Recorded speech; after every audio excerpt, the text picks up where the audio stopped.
a todos y a todas. Les damos la bienvenida a este encuentro virtual sobre las capacidades estatales, las capacidades del aparato estatal, perdón, en el ámbito del Colegio de Abogados y Abogadas.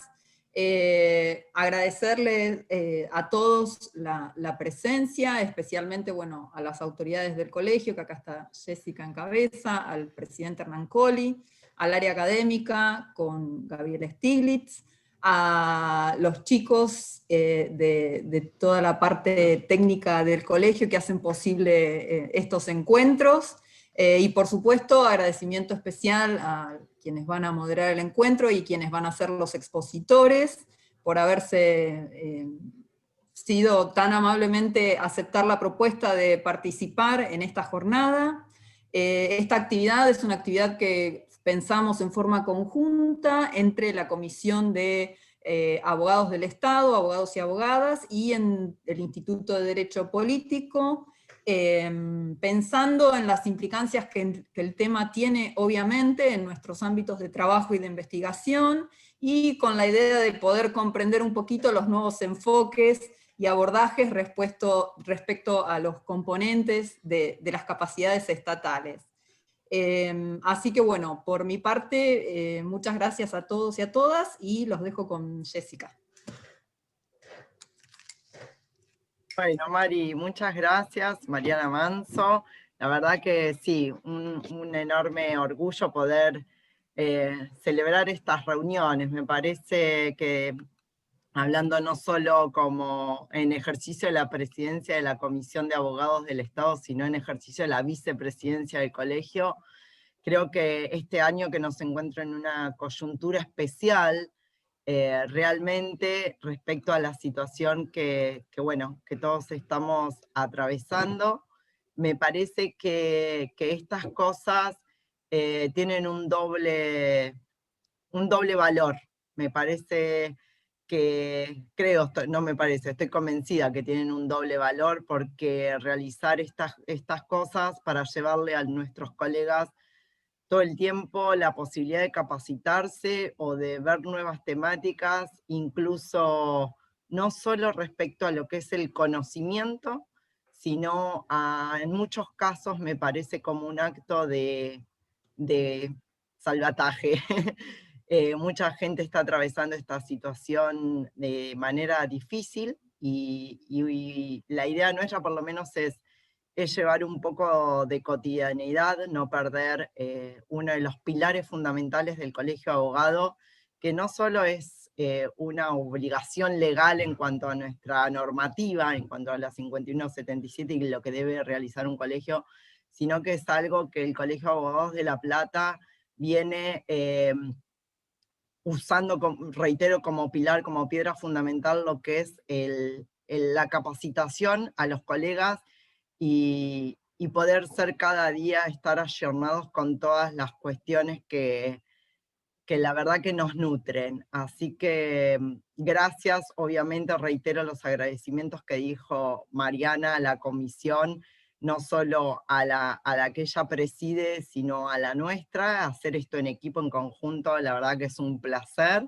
A las vistas está que tenemos unos 90 participantes un miércoles por la tarde, y la verdad que principalmente a Gabriel Stiglitz respecto como representante del área académica. Así que bueno, muchas gracias, y espero que puedan disfrutar las charlas y lo que nos traen los expositores hoy. Así que bueno, los dejo con María Eugenia, que va a presentar a Gustavo. Gracias. Un segundito, perdón, agradecer que tenemos en la sala, que recién veo, a Julián Lopardo, que es recientemente designado Director Nacional de Planeamiento Estratégico de Capacitación en el INAP, así que buenísimo, gracias por estar. Y bueno, como dijo Jessica, los dejamos con María Eugenia Nervi, que participa de nuestro Instituto de Derecho Político, es abogada, escribana, es profesora en la Facultad de Ciencias Jurídicas y Sociales, en la Cátedra 1 de Derecho Político, y tiene, bueno, vasta experiencia en procesos y observaciones electorales. Euge, gracias. Hola, buenas tardes a todas y a todos. Bueno, soy la encargada de presentar al primer exponente, al contador Gustavo Mario Longo. Tiene un currículum bastante extenso, así que solamente voy a mencionar algunos de todos los puntos que figuran. Es contador público nacional por la Universidad Nacional de La Plata, magíster en evaluación de proyectos por la Universidad del SEMA, es docente de la Maestría de Política de Desarrollo de la Universidad Nacional de La Plata, consultor en finanzas y sistemas de gestión para organismos públicos nacionales e internacionales, y además también fue profesor del Instituto Nacional de Capacitación Política. Contador Gustavo Longo, le cedemos la palabra. Lo que sí les pido es que las preguntas las vayamos canalizando por escrito, así una vez que el expositor termine de hablar, las podemos ir respondiendo y hacemos el debate un poco más organizado. Bueno, María Eugenia, muchas gracias. Mariana, por la invitación. Jessica, es un gusto. La verdad que es un gusto. Lo iba a hacer cómodamente esto, pero me apabulla la cantidad de gente que hay en la sala, así que acá el error puede ser implacable. Pero bueno, en particular también lo había visto por ahí, con tanta gente logré detectarlo a mi amigo y compañero de ruta, Julián Lopardo, a quien le mando un abrazo en particular. Seguramente hay algún amigo también por ahí en la sala, pero bueno, o amigo o amiga, y ya los detectaré. Bueno, me toca hablar un poco del tema de capacidades estatales. Hice una... En realidad les cuento la trastienda de esto. Era como bastante complejo entrarle al tema, sobre todo en este contexto, así que busqué varias alternativas de cómo estructurar la charla. Y de alguna manera me parece que la estructura que busqué puede llegar a ser más amigable en términos de la conversación que podamos tener después o las preguntas que ustedes puedan hacer, el ida y vuelta. Sobre todo teniendo en cuenta que es un ámbito de abogados, lo cual tiene su particularidad y también exige de alguna manera un abordaje, digamos, más enfocado. En primer lugar, o la primera parte de esta conversación la voy a tomar desde lo que significa el enfoque del Estado, porque no se podría hablar de capacidades estatales o de capacidades en general sobre el aparato estatal si uno no expone cómo ve y cómo piensa a esa organización. O sea, en primer lugar, uno tiene que pararse desde un lugar y desde ahí se produce el análisis y el abordaje. En este caso, yo tengo una visión en este periodo más bien política del aparato estatal. Esto implica que lo veo como en tres dimensiones. Como una estructura de poder, esto es, de alguna manera, articula necesidades, exigencias, intereses de los distintos grupos sociales, intenta equilibrar, intenta resolver, interviene en el conflicto entendido como puja de intereses, no el conflicto desde la problemática, desde la reacción, sino la puja permanente de intereses que en cierto modo también genera un equilibrio en la sociedad. Es un Estado que fundamentalmente dirime en estas demandas, es legítimamente quien ejerce el poder, muy legítimamente, expresa una visión del mundo, del país, de la nación, necesariamente lo expresa. También quiero decir que desde la visión que tiene Oscar Oslak, que lo ha planteado ya hace muchos años, en cierto modo el aparato estatal refleja lo que en ese momento fue la estructura de poder a nivel social y qué grupos prevalecían en cada momento.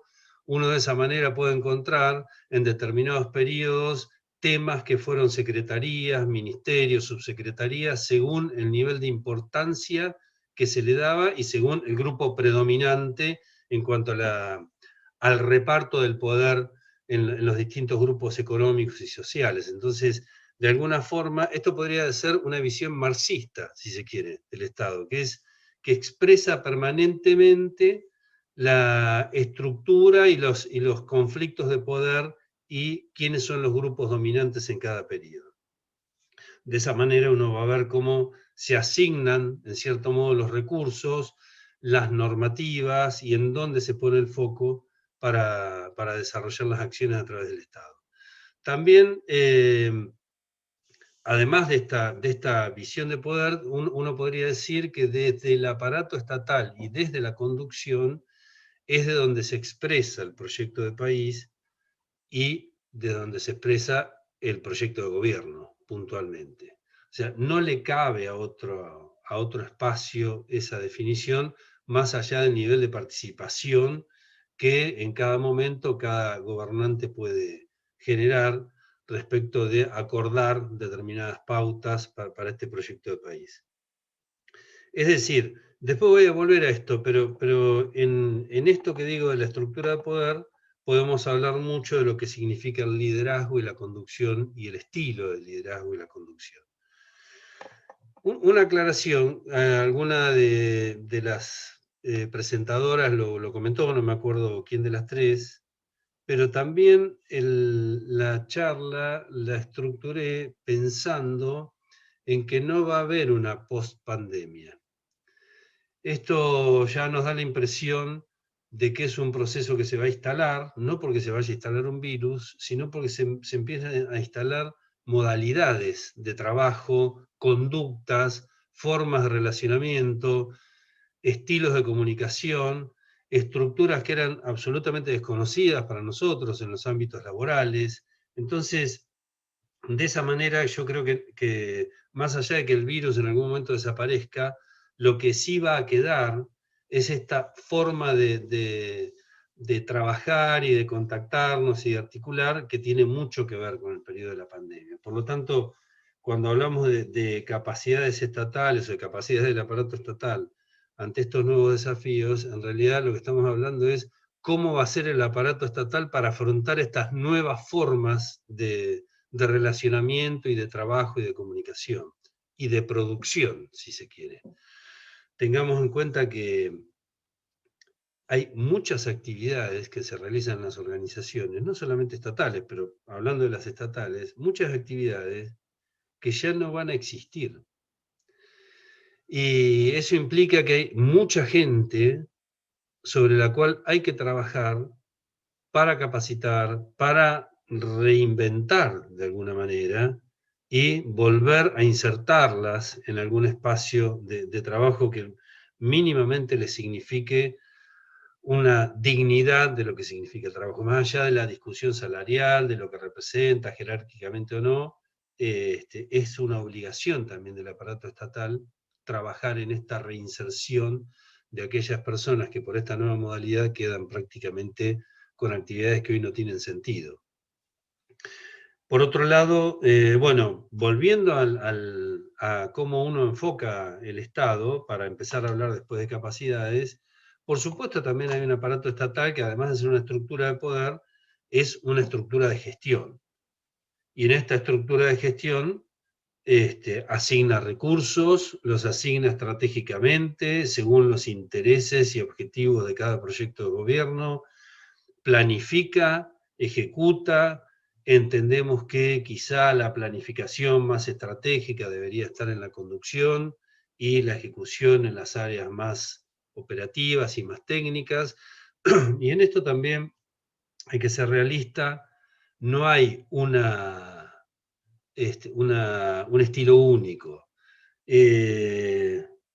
Hay un aparato estatal que podríamos decir que se ha ido embarazando a lo largo de los años a partir de que este Estado existe, porque en definitiva con los cambios de gobierno no terminan eliminándose las estructuras que habían sido generadas en cada periodo. Más bien siguen conviviendo con estructuras nuevas y con nuevas modalidades, y es que es una forma de Estado que se va engordando, va creciendo y tiene normativas superpuestas, normativas que no se sabe que existen, organismos supermodernos versus organismos totalmente vetustos en cuanto a sus procesos y en cuanto a la infraestructura.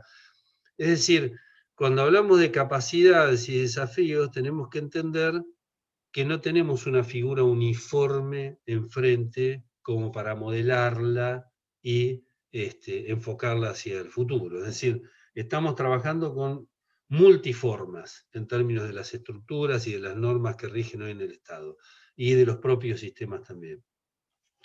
Incluso desde las propias culturas de los organismos. O sea, se trabaja diferente según el tipo de organización y según el ámbito en el que cada organización ejerce sus políticas públicas. Por lo tanto, el tema es mucho más complejo de lo que parece. Si no, estaríamos discutiendo de qué tipo de procesos cambiaríamos o qué tipo de sistemas cambiaríamos.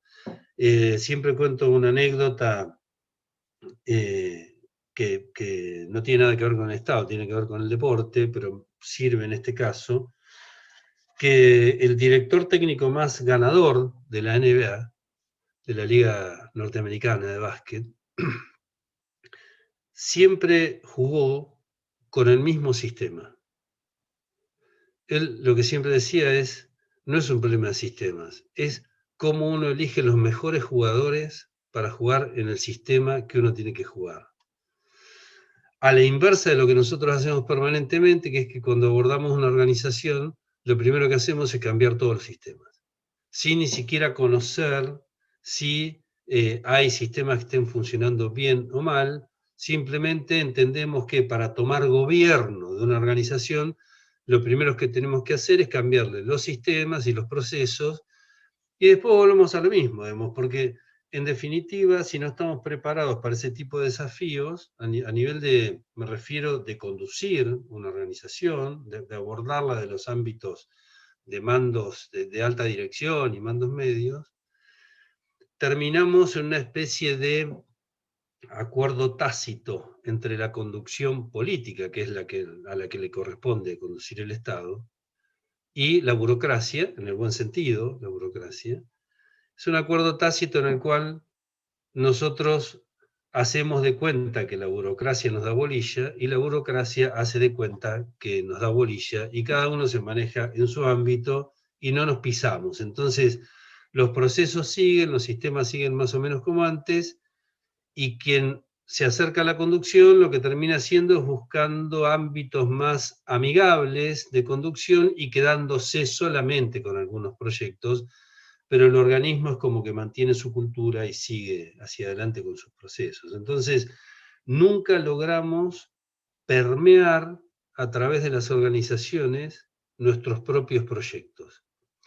¿Por qué? Porque seguramente entendemos de proyectos, entendemos de lo que queremos, de nuestra visión del mundo, pero no entendemos la complejidad de la organización. Entonces, eso nos va a llevar a analizar dos tipos de capacidades en las cuales después me voy a meter. Hay una tercera dimensión que le agrego a partir de algunos trabajos de Carlos Vilas, que es un pensador del Estado, que también el Estado otorga identidades. ¿Qué quiere decir esto? Que no es menor el tipo de políticas públicas que se desarrollan en tanto el impacto que tienen en la población. Porque un mismo organismo, en determinado periodo, a una persona le puede tratar como un subsidiado, en otro momento como un microemprendedor, en otro momento como un microempresario, en otro momento como un aliado estratégico. O sea, va otorgando identidades, a veces sin pensarlo, y califica a esa población sobre la cual actúa de tal o cual manera según el tipo de proyecto que se quiere llevar adelante. Entonces, como dije antes, en algunos momentos tenemos microemprendedores a los cuales asistimos como objeto de nuestros programas, y en otro caso simplemente subsidiamos determinadas actividades porque no nos importa mucho ese tipo de sector. En fin, lo que termina teniendo esto es un impacto en cómo se siente esa persona beneficiaria de ese tipo de políticas. Por lo tanto, esa tercera dimensión también me parece interesante en cuanto a esto de otorgar identidad. Voy a ir resumiendo, después en todo caso lo ampliamos a partir de las preguntas, porque entiendo, Mariana, que es, ¿cuánto es esto? 45 minutos, 50, algo así, ¿no? Sí, ¿Es lo eso? que vos dispongas, Gustavo, pero más o menos Bueno, en todo por caso me ahí. quedó 1 hora y media y le robo tiempo a Juan Pablo Barroso, No, que no, todavía está ahí. no. Bueno,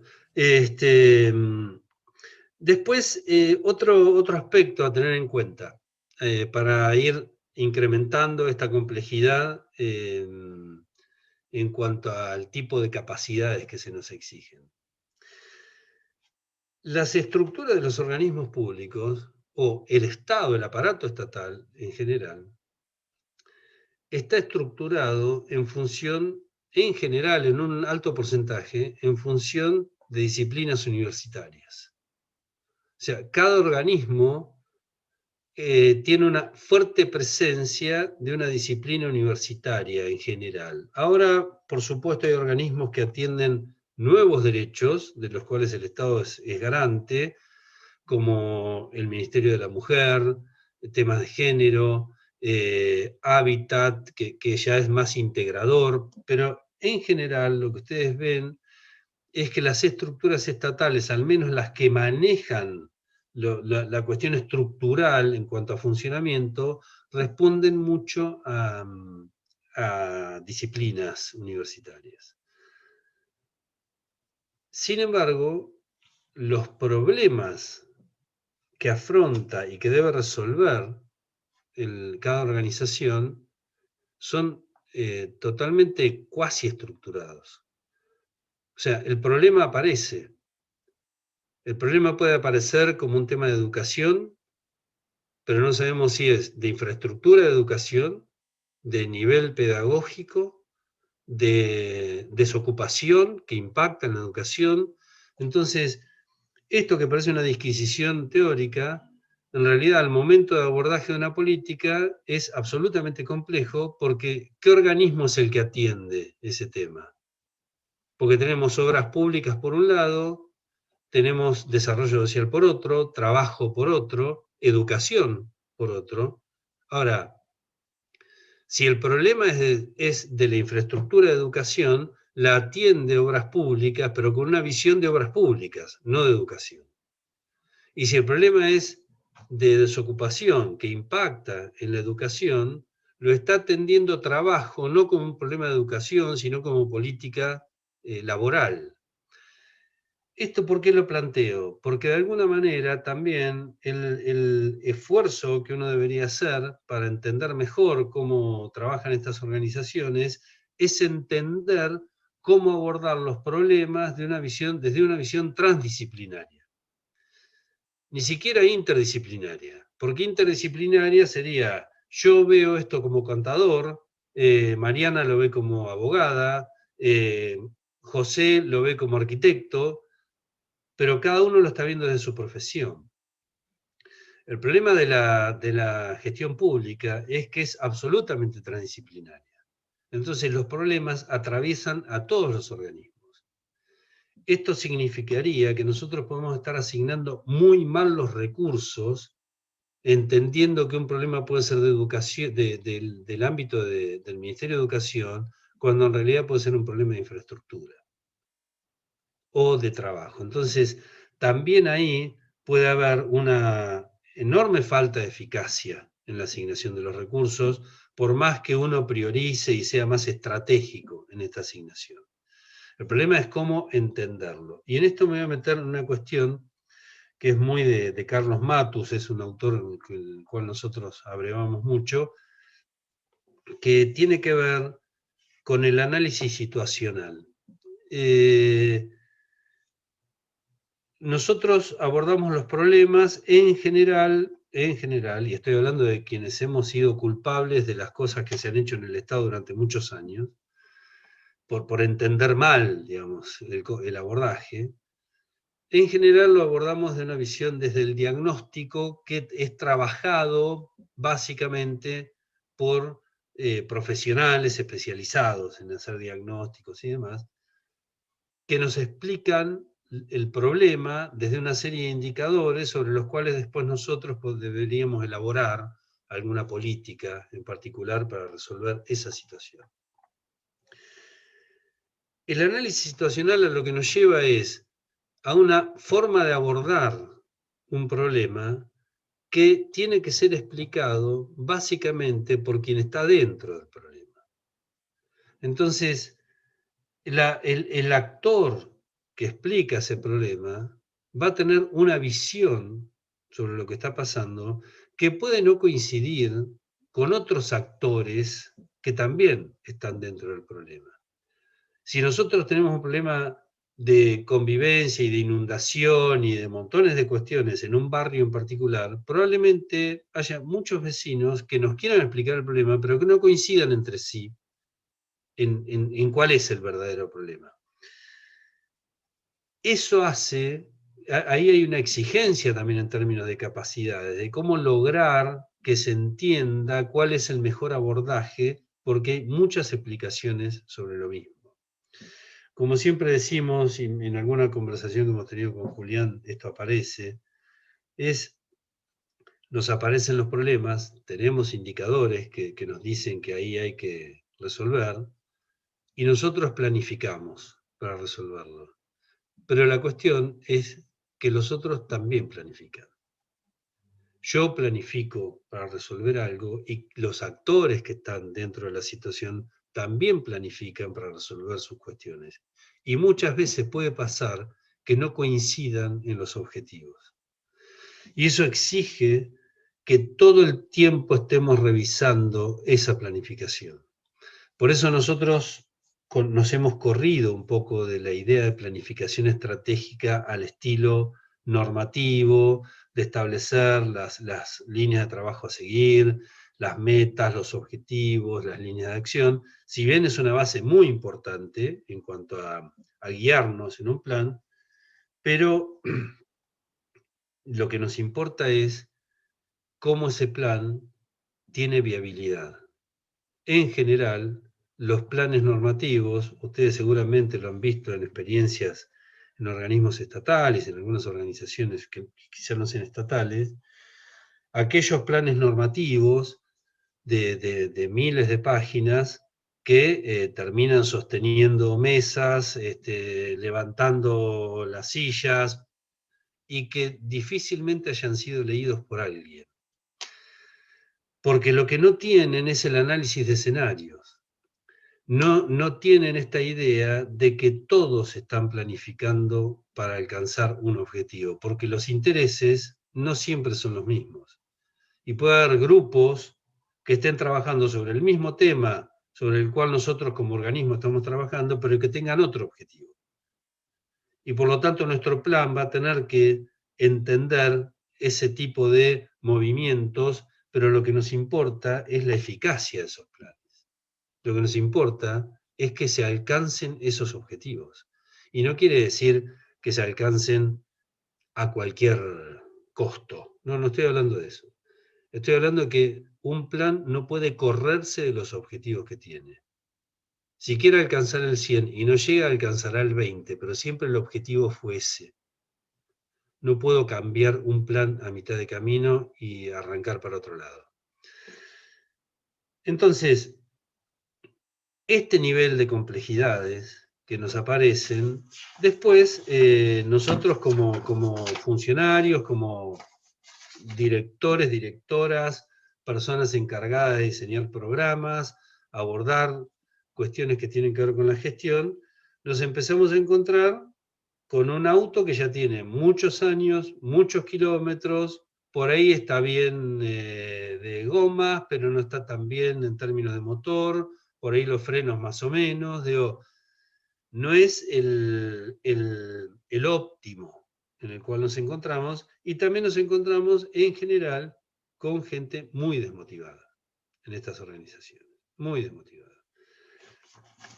Producto de un montón de cuestiones, pero eso es lo que vamos a encontrar, sin duda, en cualquier organismo, y en los organismos que funcionan muy bien y cuyos funcionarios y empleados y empleadas están muy conformes, puede llegar a pasar también que no tengan ningún interés en poner en riesgo esa situación.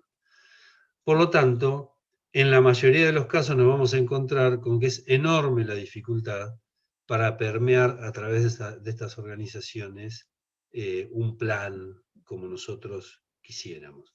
Todo el tiempo vamos a estar negociando, todo el tiempo vamos a estar acordando y todo el tiempo vamos a estar buscando quiénes son los mejores jugadores dentro de esa organización para que nos acompañen en el proyecto que nosotros pretendemos. Esto es, de alguna manera, la combinación de liderazgo más conducción. El liderazgo lo que expresa es un proyecto, una visión a futuro, una visión del mundo, y el líder tiene la capacidad de convencerme de que yo lo acompañe.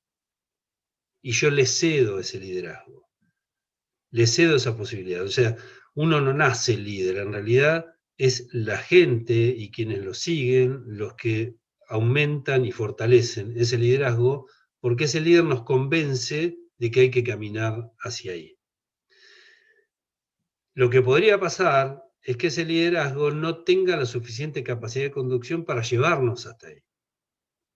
Sí nos puede convencer, pero todavía falta esa capacidad de conducir, del saber hacer para poder caminar hacia ese lugar y alcanzar lo que estamos esperando. Entonces, esa combinación es la que normalmente uno debería buscar cuando asume la conducción de una organización. Y hablo de conducción porque si hablamos de capacidades, creo que la principal responsabilidad en términos de generar capacidades lo tiene la conducción. La gente puede estar motivada, puede crecer, puede querer mejorar, pero si no hay un proyecto que lo aglutine, que lo convenza y que le muestre un incentivo más allá de sostener su trabajo, es muy difícil que sea virtuosa esa relación. Entonces, hacemos mucho hincapié en el perfil de liderazgo y de conducción. Después me meto de vuelta en esto. En todo este berenjenal, nosotros pretendemos hablar de cuáles son las capacidades que hay que fortalecer. O sea, si uno tiene en cuenta este resumen, porque es realmente un resumen, podríamos estar mucho tiempo hablando de esto, dice, bueno, sí, no es solamente aprender de procedimientos, no es solamente aprender de cómo se arreglan las cloacas, no es solamente una cuestión de cómo saber contabilizar, sino que acá empiezan a aparecer otras cuestiones que nos llevan a esta discusión sobre capacidades. Históricamente hubo mucho debate sobre el tema de capacidades, desde que se inició el Estado. En general, ustedes van a encontrar en todos los autores que hablan de capacidades políticas y de capacidades administrativas. La capacidad de lograr los objetivos, capacidades de administrar bien, pero fundamentalmente caminan por ahí, en esas dos cuestiones.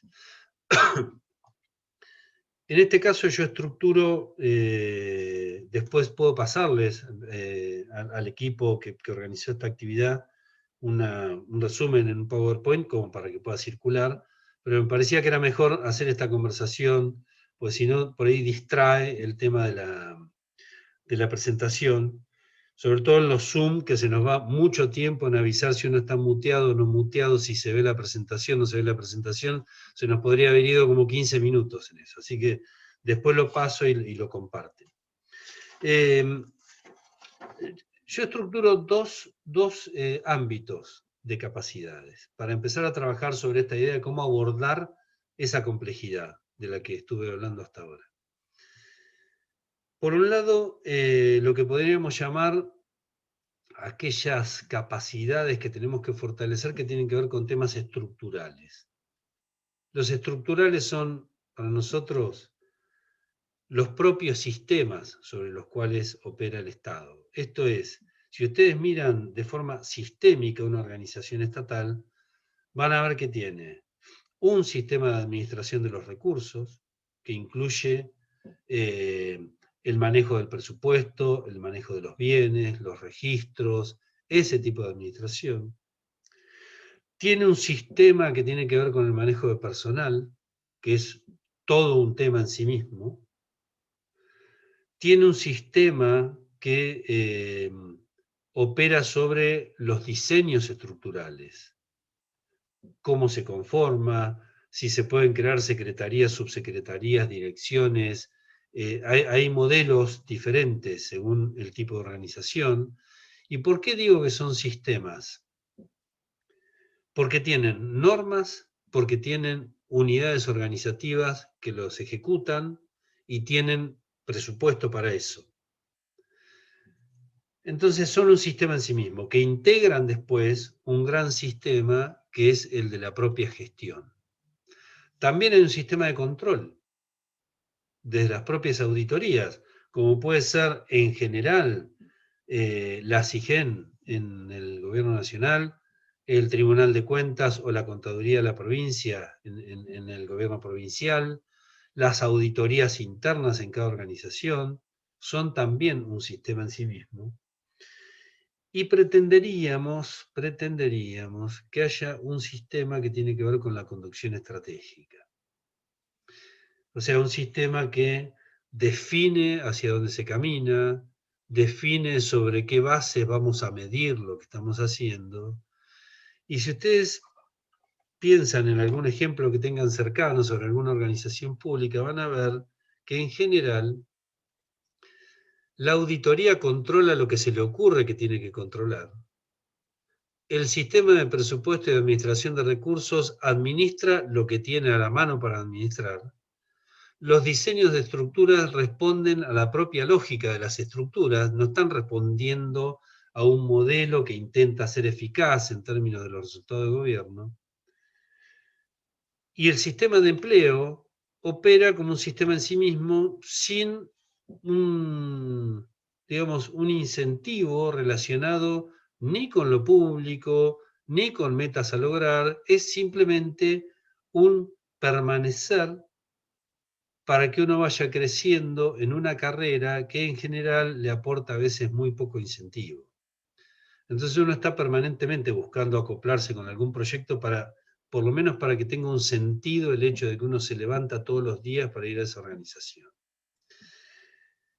Pero también eso tiene que ver con nuestra cultura histórica en términos de cómo entendemos el Estado. Por eso al principio yo tomé posición y dije cuál era para mí el enfoque que yo tengo sobre la estructura estatal. Porque eso, y ustedes como abogados y abogadas lo conocen mucho mejor, eso nos llevaría a discutir, o esta descripción así muy grosera que yo hago de esta interrelación entre los sistemas, nos llevaría a que solamente tendríamos un aparato estatal que cumple las formas y que solamente se basa en la legalidad y en la formalidad, sin entender que también hay objetivos y hay discusiones que hay que dar respecto de si esa legalidad o esa formalidad camina hacia algún lado, versus la legitimidad de las acciones. Ambas cosas conviven, ambas cosas tienen que convivir. No puede no haber legalidad, pero también hay, con estos nuevos desafíos de los que hablamos y que tienen que ver con la pandemia, hay situaciones que en nuestra visión clásica del Estado escapan a la legalidad, pero que son legítimas en el funcionamiento.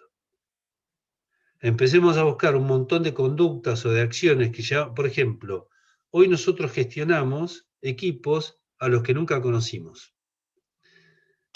porque están todos encuadraditos en un Zoom.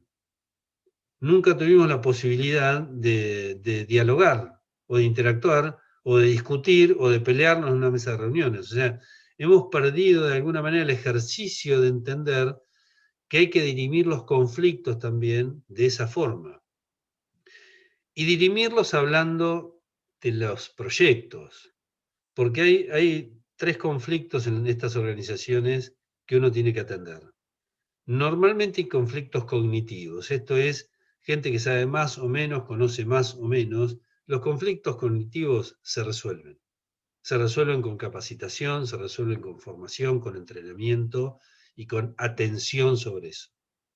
Hay conflictos de intereses, también son válidos. Son absolutamente válidos. Yo estoy pujando por un cargo, por un presupuesto, por mayor cantidad de recursos, porque mi programa tiene que ser el mejor. Eso también de alguna manera se dirime, lo dirime la conducción, lo dirime el proyecto. Pero hay muchos conflictos personales y el conflicto personal no tiene solución. En una organización no tiene solución. A mí no me gusta el proyecto porque yo me llevo mal con vos, por más que tu proyecto sea el mejor. Entonces, ahí es donde uno tiene que operar más drásticamente y definir de alguna forma. Y ahí tiene mucho que ver el perfil de uno para manejar esos equipos. Esto lo traje a cuento porque en organizaciones que son relativamente estables y que están desmotivadas, es muy probable que persistan los conflictos personales. Es muy probable. Por falta de incentivos o por lo que sea, existen. Entonces, también es un tema que uno tiene que tener en cuenta y abordarlo si tiene un proyecto concreto para llevar adelante en esa gestión. Bueno, hablaba de capacidades que tienen que ver con lo estructural. ¿Por qué me manejo con las capacidades que tienen que ver con lo estructural? Porque por más que yo sea un genio de la política y tenga una visión estratégica con la que todo el mundo concuerda, también hay que saber hacer. En el Museo de la Reina Sofía, donde está el Guernica de Picasso, uno ve el Guernica y dice, esto es una genialidad, es producto realmente de la genialidad.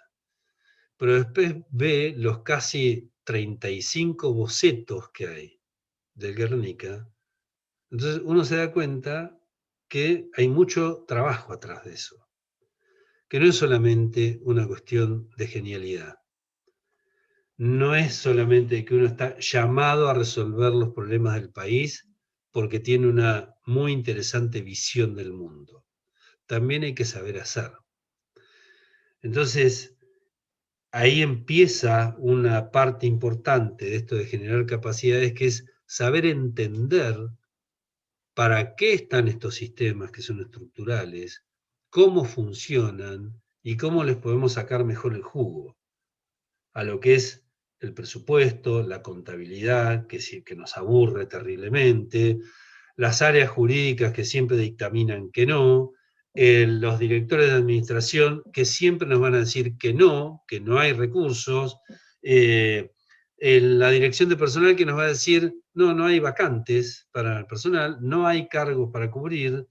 Entonces, a nosotros eso nos enfrenta, nos violenta, pero en realidad lo que deberíamos tratar de hacer es entender esos sistemas, cómo funcionan y qué grados de libertad nos pueden llegar a dar para optimizarlos y para sacar lo mejor de esto. Por eso traje a colación el tema de esta dimensión en la que yo separo las capacidades que tienen que ver con el conocimiento de lo estructural.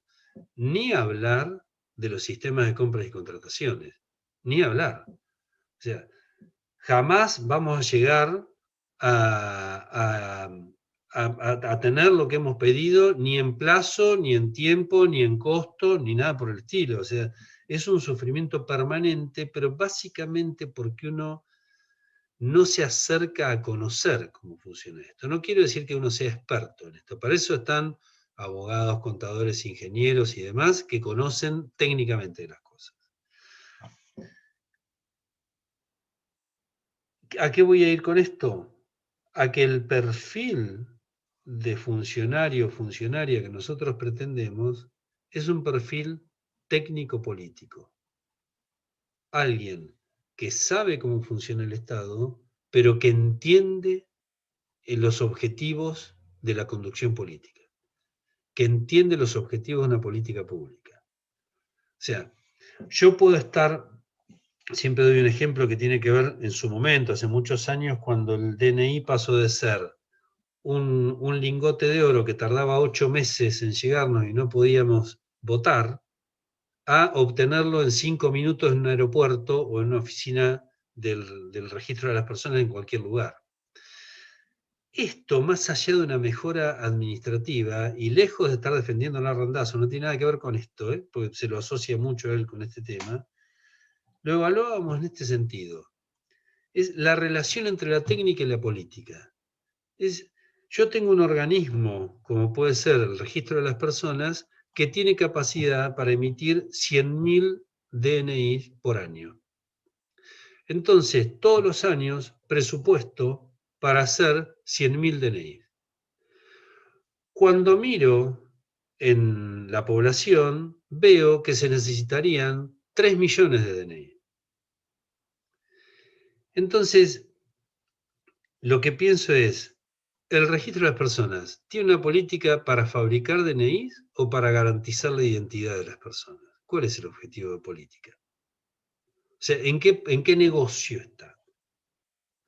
Si yo pienso que justifico esto porque no tengo presupuesto y que hago siempre 100.000, a lo largo de los años se me van a ir acumulando y va a haber más de 3 millones de personas que no están identificadas, no que no pueden votar, no están identificadas. Si uno se plantea el objetivo de política de identificar, garantizarle a las personas que tengan su documento, que puedan ser identificadas, que puedan operar en cualquier espacio de la vida cotidiana, estoy pensando en una política pública mucho más desafiante. Entonces, lo que estoy haciendo es tensar mis propios sistemas para que se adapten a acercarme a esa necesidad y transformar esto que era una organización de fabricación de un documento a una organización que garantiza identidad.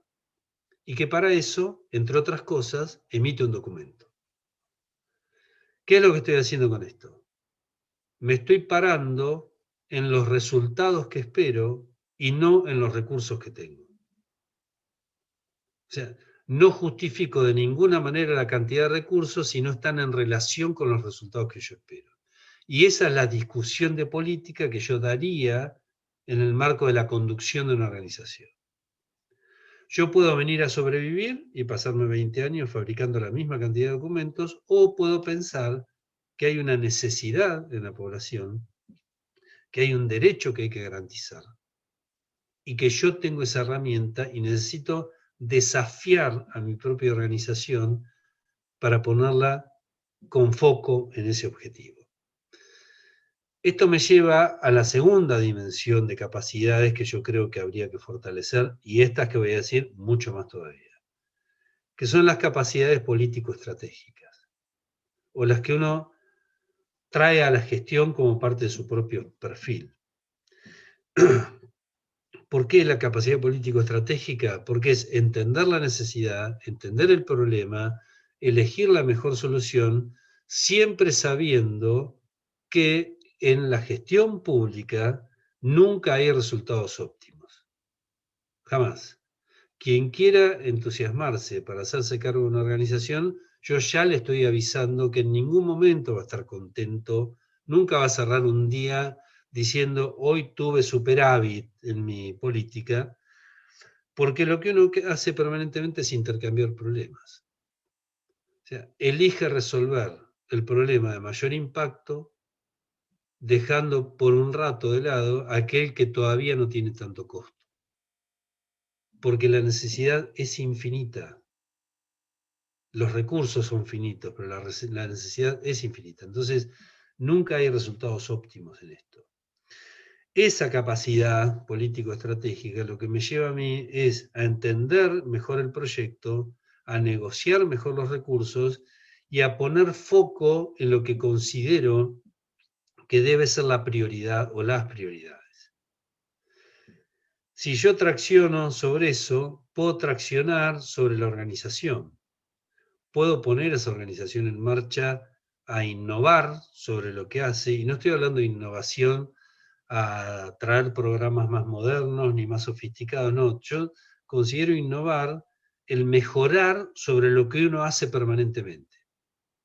Es sobre mis mismos procesos y mis mismas actividades, cómo yo logro mejores resultados sobre eso, sin necesidad de pensar, como dije al principio, tirar todo y traer algo nuevo, y eso es innovador. Eso sería disruptivo, y lo disruptivo está bueno en determinados ámbitos de negocios, pero no tanto en la gestión pública, porque las organizaciones son mucho más pesadas, tienen mucha cultura, tienen mucha historia, entonces hay que considerar que la disrupción en estos casos puede generar que uno salga eyectado del cargo y se haya quedado con ese sueño en poco tiempo. Entonces, porque también uno debe planificar para eso. No es solamente el hecho de decir, bueno, la política, sino además yo tengo que planificar para tener gobernabilidad y poder sostenerme para llevar adelante esa política. Si no, sería un iluso, definitivamente. Cerrando esto y haciéndolo muy resumido, lo que les digo es, no hay en la organización pública en general, no hay una cultura de la planificación. De la planificación, como dije antes, en términos de escenarios, de viabilidad. No hay una planificación de cómo manejar los conflictos, los conflictos de intereses. ¿A quién le voy a pisar la cola en algún momento con una política pública y qué reacción voy a tener yo sobre eso? Porque es entender la sociedad, entender a los grupos de interés y estar todo el tiempo negociando, todo el tiempo articulando y todo el tiempo revisando mi propia planificación. Pero peor aún, hay ejercicios de planificación. Lo que no hay después es evaluación. Esto es no la evaluación desde la auditoría, sino la evaluación de lo que yo hago. Entonces, puede pasar, uno podría decir, bueno, claro, si no tenés una evaluación, un proceso de evaluación, nunca vas a saber en qué te equivocaste y por qué. Peor que eso, podríamos no llegar a saber nunca por qué no fue bien. Es estar en el peor de los escenarios. Entonces, esta sistematicidad que uno necesita también en la evaluación tiene que ver mucho con el análisis permanente del avance de un proyecto ético-político, si quiere llamarlo. Un plan de gestión concreto. No tiene que ver con la auditoría. La auditoría tiene otra función, tiene otra visión de lo que hace. Nosotros trabajamos más sobre la idea de la gestión estratégica, llamémosle. La planificación como gestión estratégica, no meramente como un ejercicio de planificación.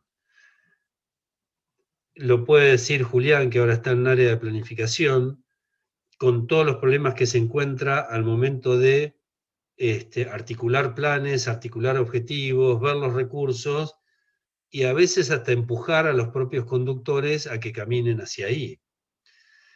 Porque también eso puede pasar en algún momento. Entonces, digo, para ir cerrando y no aburrirlos mucho, lo que digo es, si fortalecemos fundamentalmente esta capacidad que tiene que ver con el manejo del conflicto, con entender que cada decisión que uno va tomando impacta en otros de manera positiva o negativa y que uno tiene que anticipar lo que va a pasar, está en un plan en el cual entiende la problemática, entiende la realidad, entiende a los actores que están en juego, qué intereses tiene cada actor, qué es lo que busca, qué poder tiene, y de esa manera uno puede buscar una gestión mucho más inteligente y más estratégica en ese sentido. Carlos Matus planteaba que un plan no solamente precede a una acción, sino que también tiene que presidirla. Esto es, yo no escribo lo que debería pasar, escribo lo que yo creo que hay que hacer y tengo que lograr eso permanentemente. Y esa es la forma de encararlo. Por eso digo, si no tenemos una cultura de la evaluación en ese sentido, nunca vamos a entender muy bien cómo estamos caminando y a qué nivel de resultados estamos llegando. Y después también tiene un peso importante el entender la realidad, el entender los nuevos escenarios, entender este nuevo escenario de la pandemia que se va a ir estirando y que nos va a dejar estas culturas del trabajo remoto, de sistemas que cambian, sistemas de conexión, de comunicación, de diálogo que cambian, de trabajar, como decía antes, con gente que uno nunca ha visto personalmente y que tiene que imaginar qué capacidades, qué virtudes, en dónde puede trabajar mejor. Entonces, salir un poco de esa lógica tan estructurada de las organizaciones, decir, bueno, ahora me tocó esto.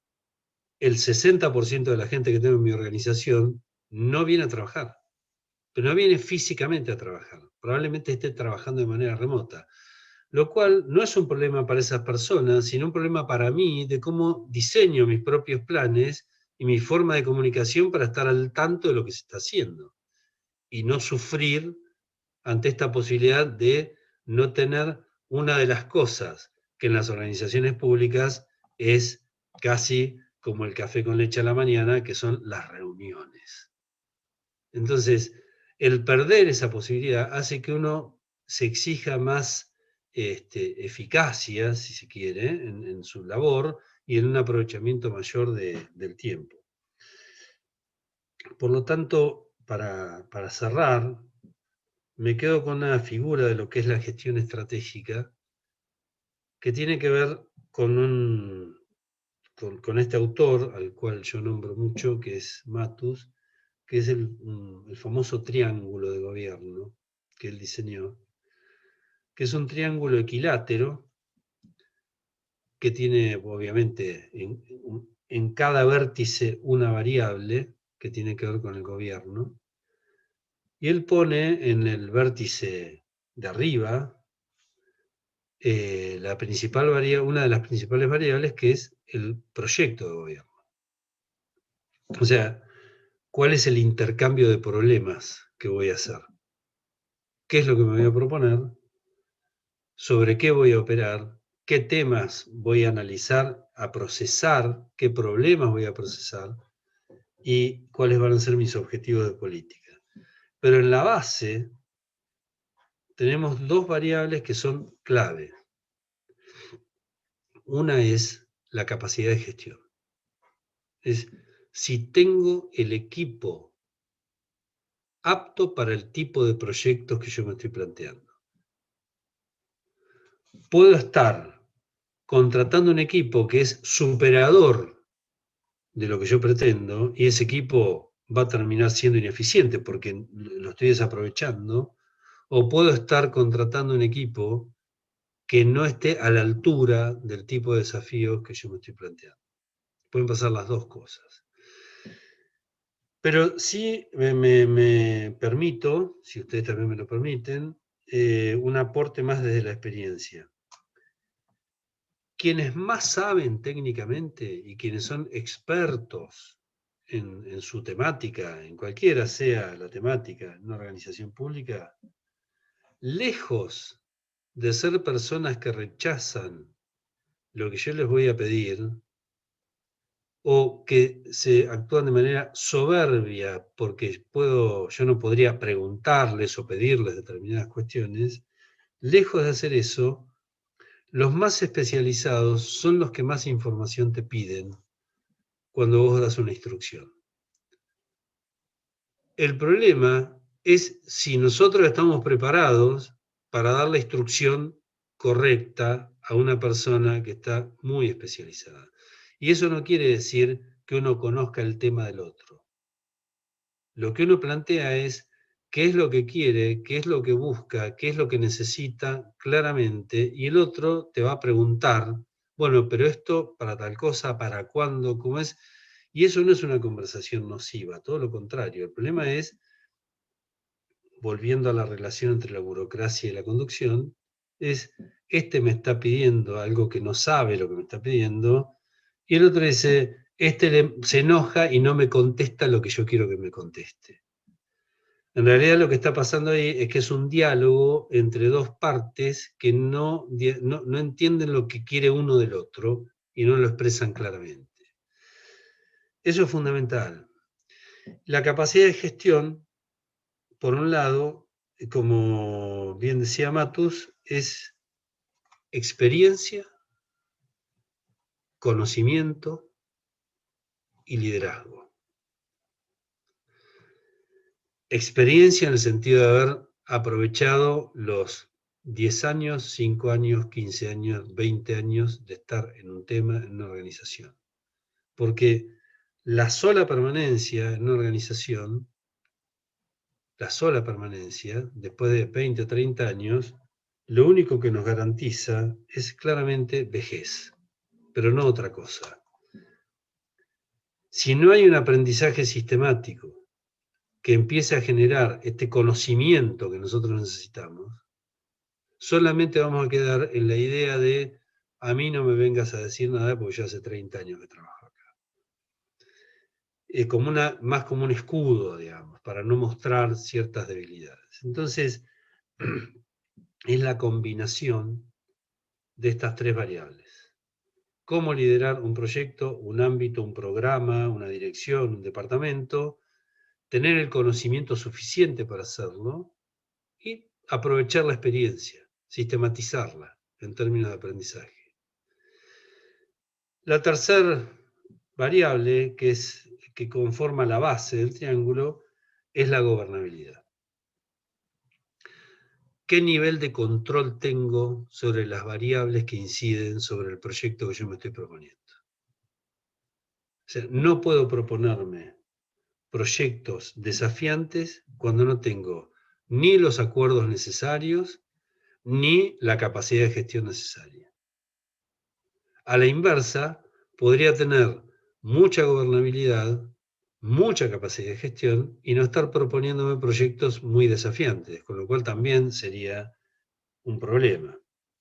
Entonces, desde este lugar, creo que digamos, ese dibujo que yo digo del triángulo tiene, de alguna manera, resume el tipo de capacidades sobre los cuales nosotros deberíamos trabajar. El mundo ha cambiado, la realidad ha cambiado, las necesidades siguen siendo las mismas. Lo que ha cambiado son los procesos de nuestras organizaciones. Las necesidades son las mismas o más. Y además, como aparato estatal, tenemos que garantizar un montón de derechos nuevos, entre comillas, que antes no estaban en nuestra agenda y que son totalmente complejos para abordarlos. Entonces, desde ese lugar creo que en estas dos dimensiones, que yo digo de las estructurales y las que tienen que ver con la propia gestión, es donde trabajaría, en esta capacidad político-estratégica por un lado, y en un mayor conocimiento de los propios sistemas estatales, pero con un único objetivo, que es que dialoguen entre sí, que se entienda qué es lo que busca el proyecto de gestión política y que se entienda hasta dónde estos sistemas pueden adaptarse o no para acompañar ese proceso. Si no, volvemos a esta idea de que son todos sistemas estancos que no dialogan entre sí, pero que siguen funcionando inercialmente a lo largo del tiempo y las necesidades siguen estando afuera. Bueno, espero no haberlos aburrido. Yo dejaría acá, si les parece, y bueno, después quedo sujeto a las preguntas que quieran plantear. Les agradezco mucho el no haberse dormido. Bueno, muchísimas gracias. Acá hay algunas preguntas. Acá a ver si las puedo leer. Ezequiel dice, entiendo que se debería aceptar las condiciones en que se encuentra la organización y planificar desde lo que ya está establecido. Pero si la propia organización ya está inmersa en una política que no da frutos, ¿se puede considerar un cambio radical de esta? Yo entiendo que sí. Para eso, entiendo que sí. Sí, yo te diría que sí, de hecho. Ahora, volvemos a lo que comentaba antes. Ahí tenés que hacer una evaluación de qué variables estás gobernando para que ese cambio radical sea realmente un cambio virtuoso y no termine en un conflicto o en un desastre. Entre ese conocimiento y esas variables que uno intenta gobernar podría producirse un cambio radical en el sentido, me imagino, que es cambiar de plano o mover, digamos, la estantería de esa política. Creo que se refiere a eso. Pero desde ese lugar podría ser, o sea, uno podría plantearse un proyecto más transformador, sabiendo que tiene la capacidad como para abordarlo y la capacidad de negociación, sobre todo, para hacerlo.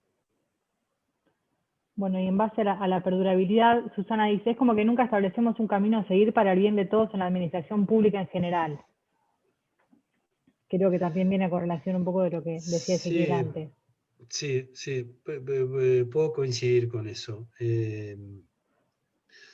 No hemos logrado tener una carrera administrativa virtuosa.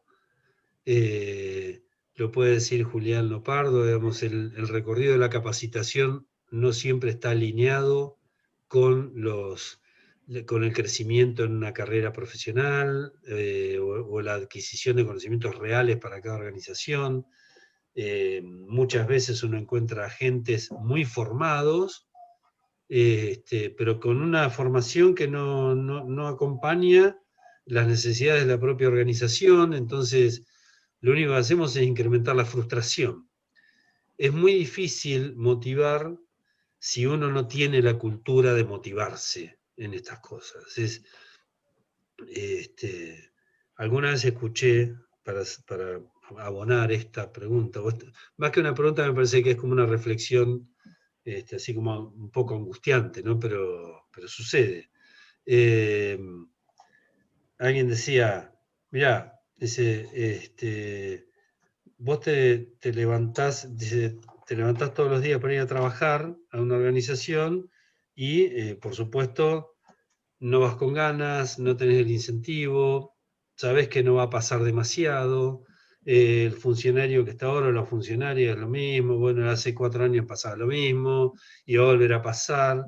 Ahora bien, hay un espacio en el cual uno podría reinventarse dentro de lo posible o ser más desafiante en eso. Entonces el ejemplo que me daban era, esto es como en la escuela primaria, que tenías un cuaderno que era como el borrador, donde uno escribía, tachaba, hacía cualquier cosa, y el cuaderno de clase, que era donde uno volcaba lo definitivo, lo importante, que estaba súper prolijo. Entonces decía, eso sucede en la escuela primaria, pero esto es la vida. Cuando vos te levantás para ir a laburar, siempre escribís en el cuaderno de clase. Acá no existe el cuaderno borrador. Entonces, levantate con más ganas, buscale más la vuelta y tratá de ser más desafiante, porque no hay cuaderno borrador en esto. Cada día que se te pasa, se te fue. Es como una forma también de incentivar esta idea, ¿no? Bueno, y por último, Adriana lo que nos dice es, muchas veces el conflicto personal se asocia con la resistencia al cambio. Creo que también viene con eso que respondías. Sí. A veces tiene que ver con el aburrimiento también. Y la resistencia al cambio es algo natural. Es algo natural. Ya hay cuestiones desde la gestión estratégica que nosotros ya tenemos que empezar a tomar como datos. Ya no son problemas, son datos. La resistencia al cambio existe. La desmotivación puede llegar a existir. El conflicto personal está ahí nomás, en la puerta. Pero yo lo tomaría ya como un dato y uno tiene que actuar ante una situación de esa. Bueno, buenísimo. Y ya para darle la palabra a Jessica, si presenta al otro expositor, porque si no habría 1000 preguntas más para hacer. Darle las gracias, No, por favor. señor Gustavo Longo, por la exposición, por haber aceptado participar de esta actividad que hoy nos convoca virtualmente, pero esperemos que en algún momento no muy lejano podamos vernos y conocernos todas y todos en un evento presencial. Muy bien, muchas gracias a ustedes, muy, muy amables. Gracias por el respeto, además. Jessica, te cedo la palabra. Sí, Gracias, un placer, Gustavo. Ojalá te hubiese conocido, por lo menos haber tenido tu teléfono cuando fui directora provincial de Trata, te hubiese tenido horas al teléfono. ¿Qué hago con esto? Se me queman las papas, tengo poca gente, poco recurso, pero bueno, me parece que la exposición fue fantástica. Me encantó esto de abordar, perdón, que me robé un poquito, pero abordar el tema de los proyectos. Vi que tenés magíster en evaluación de proyectos, creo que es fundamental el tener una base sólida, y quizás esa base, por lo menos en los lugares donde yo estuve que funcionó, fue cuando lo hicieron los mismos empleados. Creo que en algún punto lo marcaste, fue involucrar a la gente y decir, bueno, a ver, nosotros sabemos a dónde quieren ir los de arriba, pero tracemos la línea juntos, en mi comunicación, esto que planteas vos. Así que, bueno, muchísimas gracias, la verdad. Y bueno, voy a presentar a Juan Pablo Barroso. Él es abogado especialista en Derecho Administrativo por la Universidad Nacional de La Plata. Tiene estudios de posgrado de la Universidad de San Pablo y de la Universidad Complutense de Madrid. Y bueno, respecto a lo que ha sido su ejercicio dentro de la abogacía del Estado, ha detentado distintos cargos, y uno de los últimos fue como subdirector de personal de la provincia de Buenos Aires.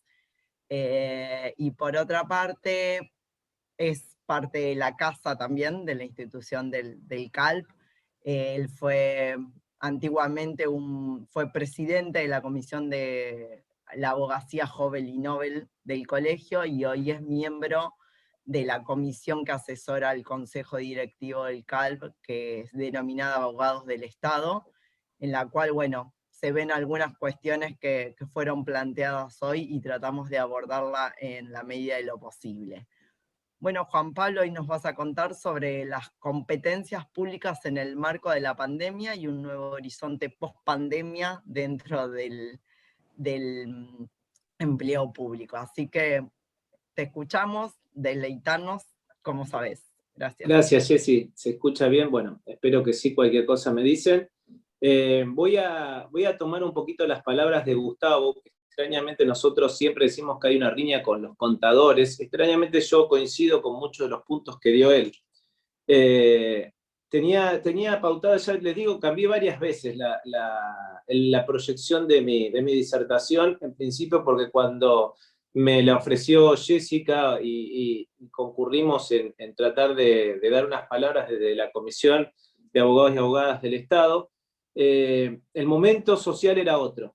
Decía, hace un mes el momento social era otro, el momento normativo era otro, fue cambiando hasta el día de hoy, y sabemos que la semana que viene va a ser otro completamente diferente. Pero dentro de eso no quería dejar de explayarme sobre el tema de las gestiones estratégicas del Estado. Es un tema que a mí me gusta mucho. Yo obvié, más que nada, por una cuestión de que no me gusta tampoco andar ni ostentando cosas ni nada, pero como vi que hay muchos de los abogados, particularmente, que han pasado por las aulas. Yo estoy en la Universidad Católica de La Plata, en las comisiones de Administrativo 1 y Administrativo 2. Y me han tenido, por eso mismo precisamente abordo el tema. Me gusta mucho la parte de organización administrativa, después que la fui cultivando un poquito más cuando estuve en la Complutense, en la parte de Dirección Estratégica de Recursos Humanos. Hay un punto que yo coincido con Gustavo bastante, que es la falta de direccionamiento en la estrategia de recursos humanos y la necesidad de que el Estado tenga una estrategia. Acá no coincido con él por mi formación, particularmente yo entiendo que los contadores tienen una proyección mucho más sólida respecto a las proyecciones, tal vez porque estudian los presupuestos, tal vez porque estudian los gastos, porque estudian cómo afrontar directamente las gestiones de sus clientes, de los particulares, de las personas, en el devenir del día a día. Nosotros, como estamos más acostumbrados a vivir en el día a día con los conflictos de nuestros clientes, capaz que lo hace más difícil en el delineamiento de una estrategia de recursos humanos, un delineamiento de las capacidades del aparato estatal. Él definió muy bien la problemática de esta dirección estratégica. A mí en organización administrativa, que no lo doy mucho porque suele aburrir a mis alumnos, me gusta el tema de las patas del Estado en su dirección estratégica, y voy a permitirme, más que nada lo que fue una excelente disertación, agregar algunas cositas que me han dado mis casi 5 años en la Dirección Provincial de Personal. Cuando nosotros trabajábamos ahí, yo estaba en la parte de legales, bueno, nosotros teníamos que afrontar muchos proyectos relacionados con temas de personal y los cambios en materia de personal y las estrategias que se tenían que ir volcando, porque precisamente los recursos humanos generalmente tienen que ir acompañando esta proyección.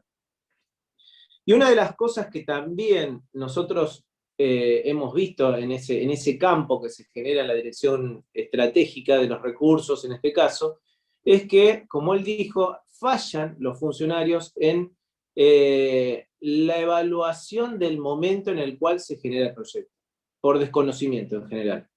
Es decir, sea la gestión que sea, no me meto en banderas políticas, sino que voy desde la parte netamente técnica. Cuando se generan los proyectos, hay veces que los proyectos se generan sin contemplación del lugar o del organismo administrativo al cual se pretende proyectar. Ha pasado muchas veces que cuando nosotros estábamos en mesa de trabajo, cuando se deslizaba un proyecto, muchas veces no se tenía en cuenta ni siquiera el estatuto en el cual estaba contemplado ese recurso humano. Entonces, aparecían un sinfín de problemas, que coincido con lo que dijo Gustavo, que está el funcionario que lo quiere hacer funcionar y se siente atacado cuando el componente técnico, que es el que sabe, se lo refuta, porque parece ser que uno no quiere cambiar y el otro lo quiere hacer cambiar pese a todo. Entonces ese conflicto que se genera hay veces que hace fallar los proyectos. Pero una de las cosas que también falla en la proyección, y que acá hay un funcionario capacitado para eso, y que se encarga de estos temas, como lo hicieron recién notar, es el tema de la capacitación.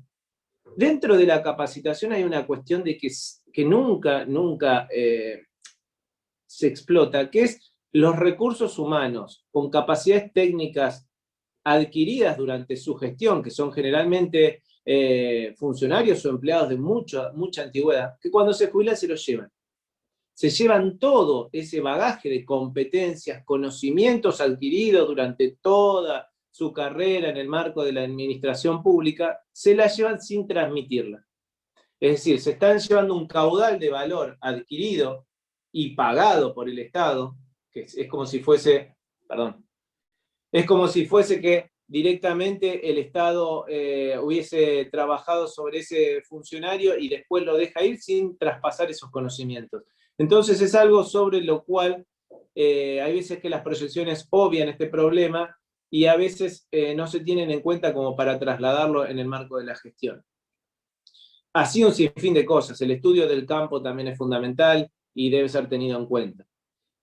Otra de las cuestiones, bueno, ahora me voy a meter en lo que es mi tema, porque si no me voy a avanzar sobre un tema que no me compete y que era del expositor anterior, así que yo voy a trabajar sobre el hoy con las capacidades del aparato estatal, y me voy a permitir hacer una diferenciación como abogado, en este caso, para que no confunda a nuestros colegas. Yo sé que acá hay personas de diferentes conocimientos y profesiones, pero le voy a hacer una diferenciación para que se entienda. Cuando el título de esta disertación habla de las capacidades del Estado, del aparato estatal, como lo refirió muy bien Gustavo, habla de las proyecciones y de las posibilidades de cumplimiento de sus metas.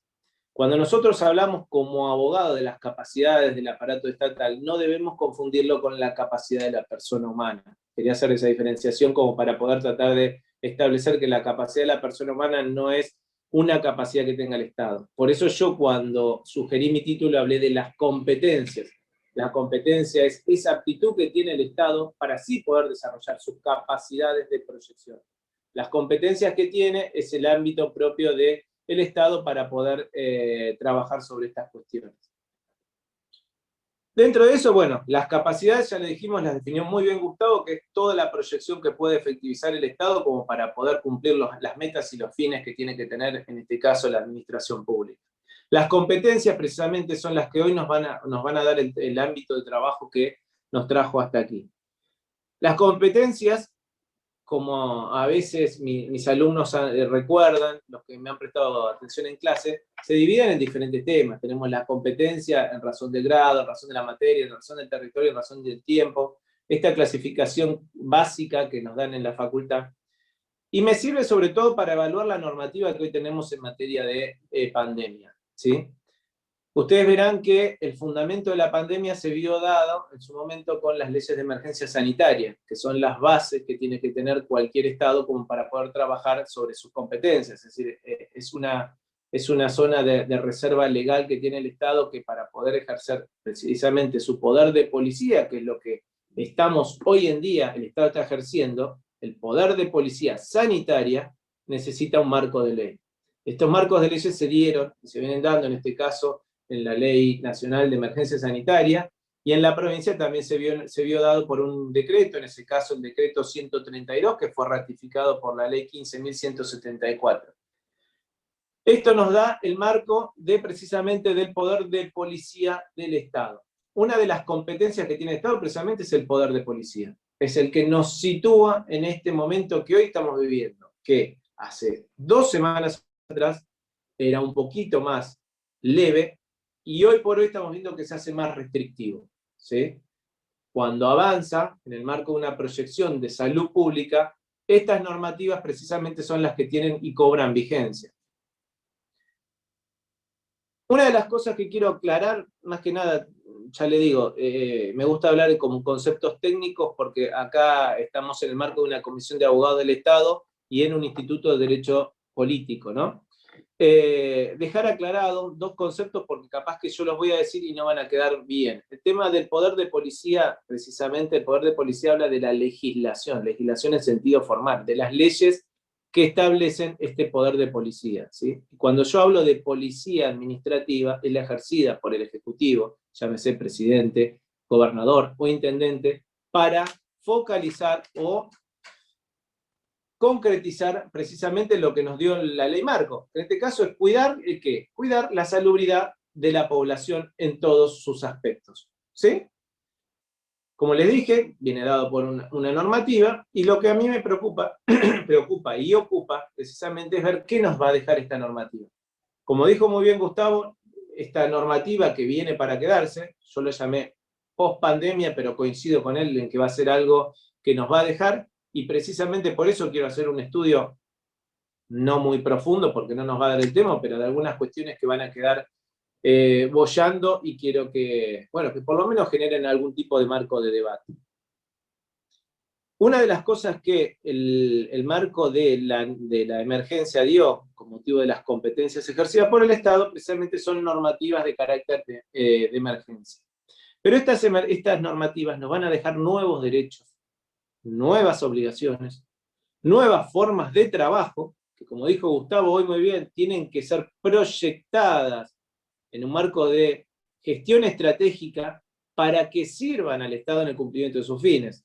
Como dijo Jessica muy bien también, el Estado hay veces que en esta definición estratégica permite que organismos estén superpoblados y otros organismos que estén huérfanos de empleados, cuando el Estado debiera contemplar, aunque sea en este momento en el cual sus trabajadores no están asistiendo a su lugar de trabajo, un marco de ayuda o de colaboración.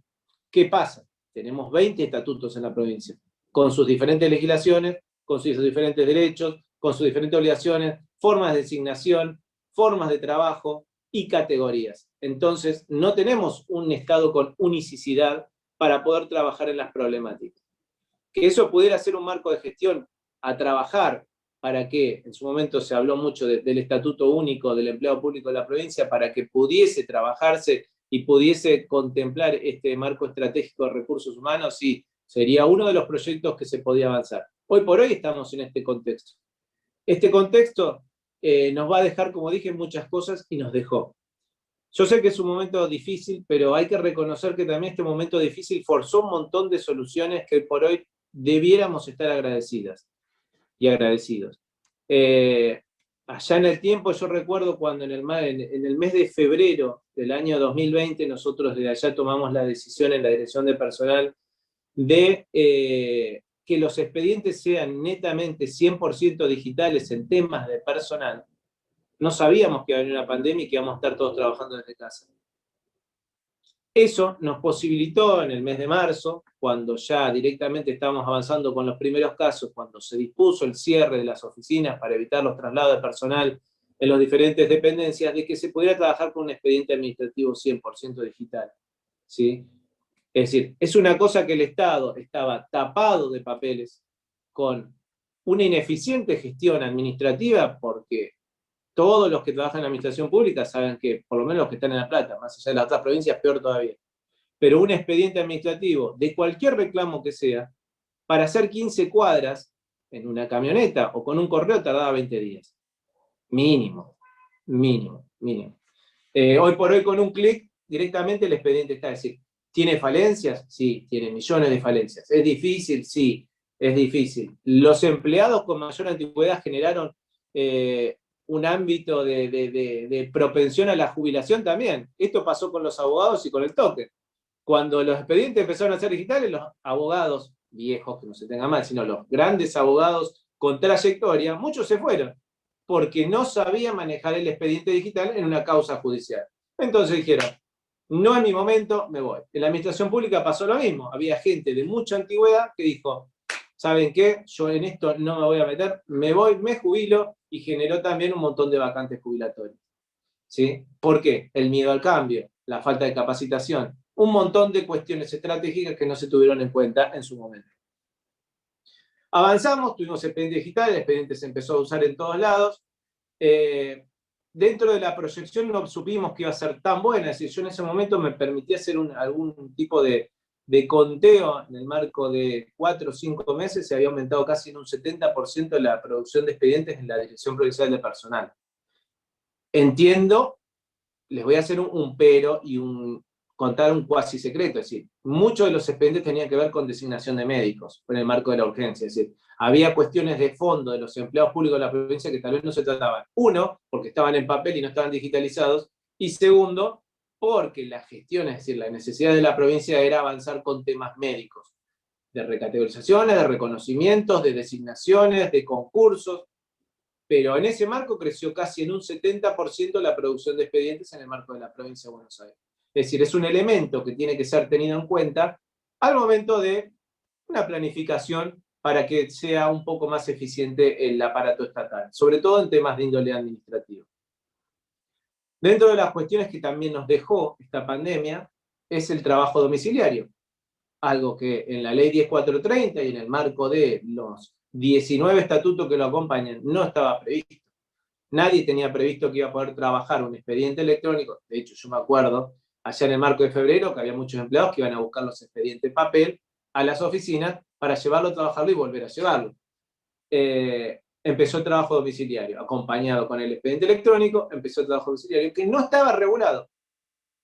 No estaba regulado y no está regulada los derechos y obligaciones de ese trabajo domiciliario. Tenemos que tener en cuenta que hoy por hoy hay una ley de teletrabajo nacional que empieza, creo que empezó a regir ahora el 1 de abril del 2021, pero una de las cuestiones que también hay que tener en cuenta es que el derecho administrativo es de carácter local, con lo cual una regulación nacional sobre el teletrabajo no la afecta.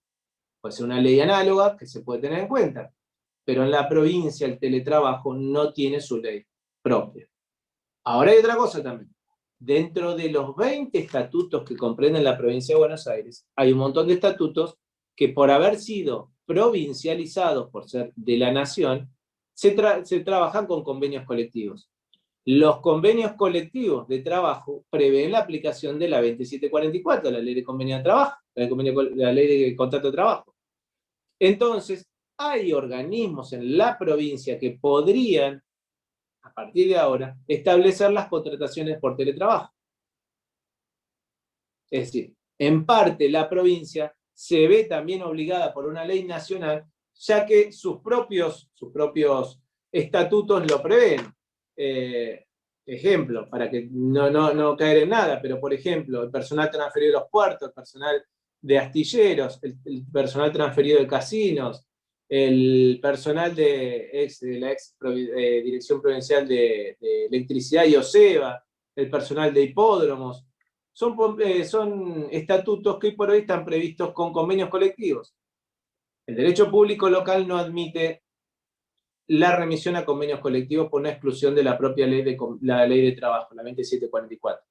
Pero en los convenios colectivos que se aplica subsidiariamente, podría aplicarse una ley de teletrabajo. ¿Por qué es importante esto? O menciono yo lo de la ley de teletrabajo, porque la ley de teletrabajo van a ver que tal vez no me quiero meter muy de lleno, pero es una de las cosas que vamos a tener que tener en cuenta. Este teletrabajo, a los que hemos estado trabajando en lugares que tienen personal esencial, podemos decir con ciencia cierta de que muchos de los empleados hoy por hoy están agotados. Están trabajando en horarios que exceden el ámbito normal del trabajo, por un montón de problemas, ya le digo, por un montón de cuestiones de emergencia, por cuestiones de necesidad de que los proyectos salgan, y trabajan inclusive hasta sábado y domingo, ¿sí? Entonces, en ese marco, hay veces que hay un montón de obligaciones que se deben tener en cuenta, porque para no entrar después con el tema del famoso síndrome de la cabeza quemada, y demás cuestiones que después van a tener que generar responsabilidad en el Estado, ¿sí? Me voy a tomar un minuto porque se me está por acabar la batería, no me voy a ir, espérenme acá que voy a poner el cargador solamente.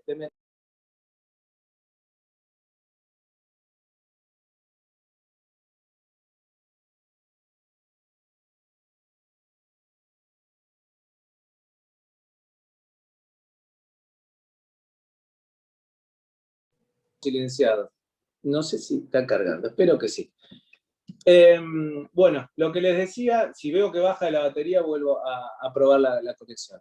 Lo que les decía entonces es, dentro de las buenas cuestiones que tenemos nosotros, es precisamente estos nuevos institutos que van a tener que regularse en la administración pública. Efectivamente van a tener que ser tratados porque están huérfanos y precisamente, como muchos de los empleados administrativos saben, estas cosas pueden generar responsabilidad de índole civil y particularmente de índole disciplinaria.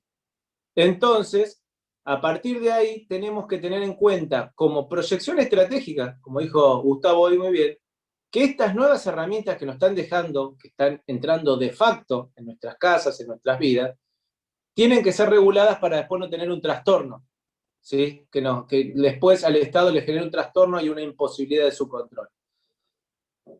El tema también de las guardias mínimas, esto que hablaba hoy Jessica, de tener personal como para poder tener guardias mínimas. El Estado, precisamente en su carácter de prestador de servicios esenciales, si bien tiene una ley de suspensión de procedimientos administrativos, dentro del decreto, si mal no recuerdo, el 203 del 20, estableció que facultaba a los ministros a establecer guardias mínimas para el cumplimiento de los fines, ¿sí? Este cumplimiento de los fines para que el Estado siga funcionando. Todos los que tenemos particularmente relación con el Estado sabemos que es muy difícil un Estado donde, por ejemplo, el Instituto de Previsión Social esté cerrado.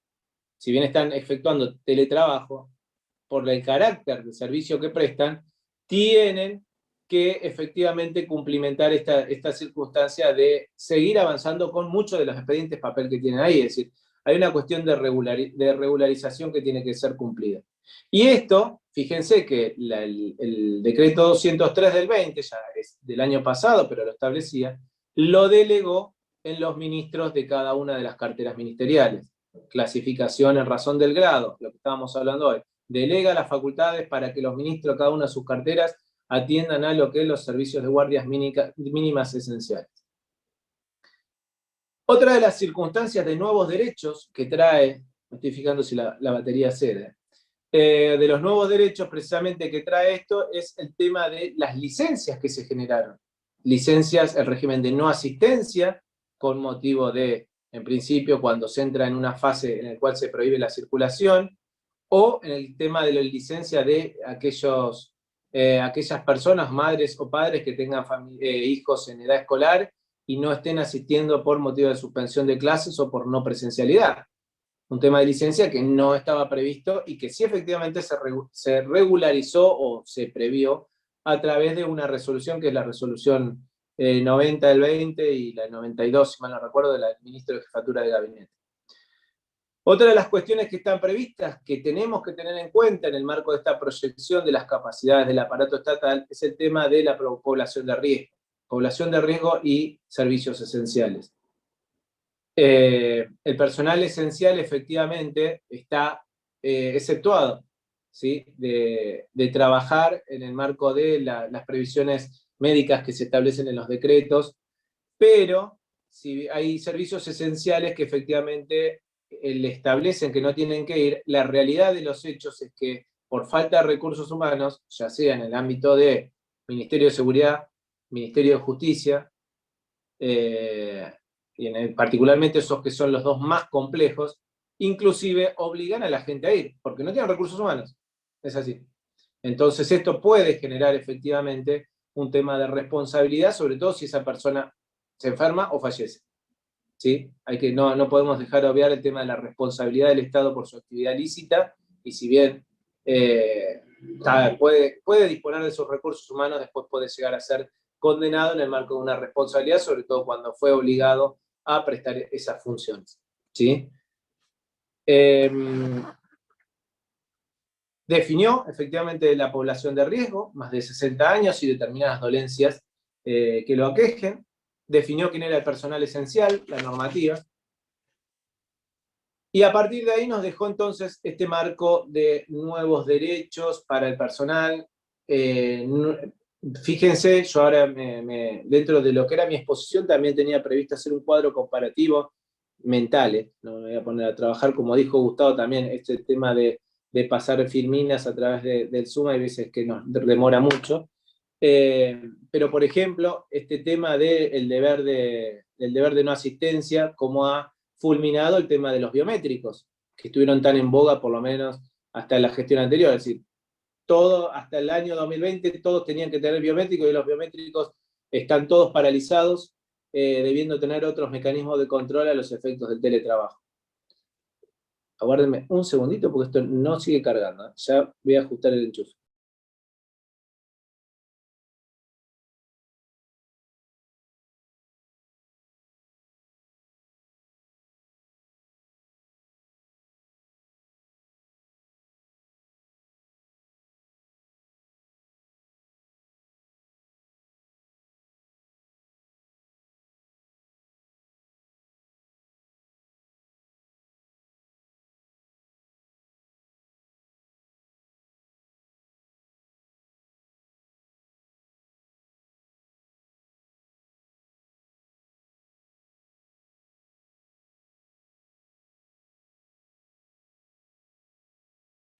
Está silenciado, Juan.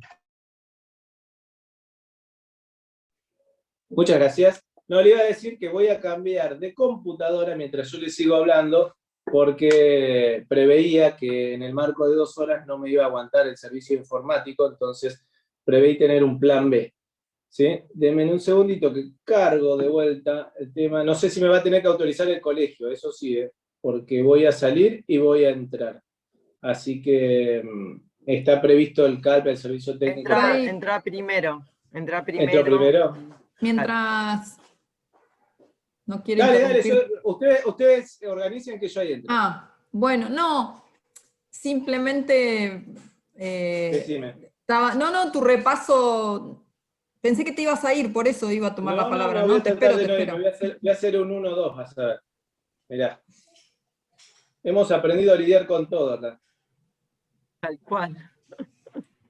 Además, sobre todo, Jessica lo sabe porque la he visto también el tema estuvimos trabajando mucho en el marco de la gestión. Uno tenía que tener previsto todas las posibilidades hechas y derechas como para poder trabajar con sea el mecanismo que sea. Y otra cosa que les voy a decir, sí, es el tema de los recursos materiales, que lo dijo muy bien Gustavo hoy. No tenemos recursos materiales. Nosotros, por ejemplo, tenemos un tema de teletrabajo, más en el marco de la contratación pública. En el marco de la contratación pública hoy está previsto de que nosotros tengamos que hacer teletrabajo, y a partir de ahí no tenemos máquinas como para poder hacer teletrabajo. Entonces es muy difícil poder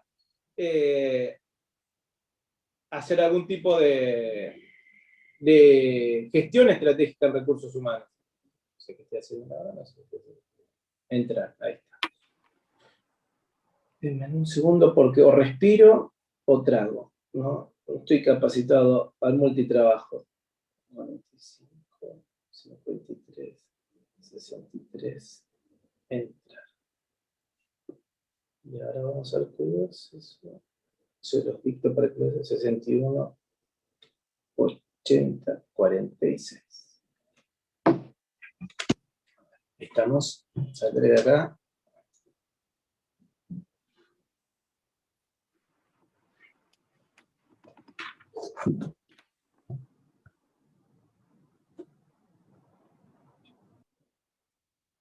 Ahí estamos, ¿me ven? Esperen que salgo de la otra. Sí, ahí estás, en otra ventana.